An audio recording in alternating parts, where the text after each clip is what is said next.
Hello everyone. So I hope सबैजना सन्चै हुनुहुन्छ होला है। सो म चाहिँ आज फेरि सदा चाहिँ केही नेक्स्ट भिडियोलाई लिएर आएको छु। आजको भिडियोमा चाहिँ म विशेष गरी आफूलाई प्राथमिकता दिन्छु है।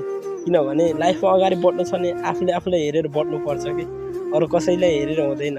किनभने तपाईँको यात्रा तपाईँ हिँड्यो भने मात्र सक्सेस हुन्छ नि त, टुङ्गिन्छ। अरू कसै हिँडेर त टुङ्गिनेवाला छैन नि। त्यसैले आफूले हेरेर अगाडि बढ्नुपर्छ नि त होइन।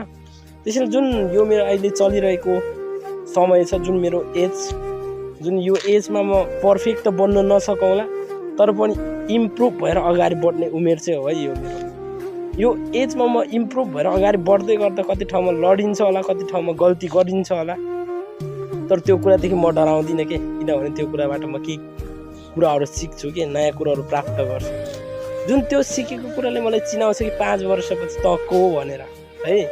जुन आजको मेरो इफोर्ट भोलिको मेरो डिसाइड हो के।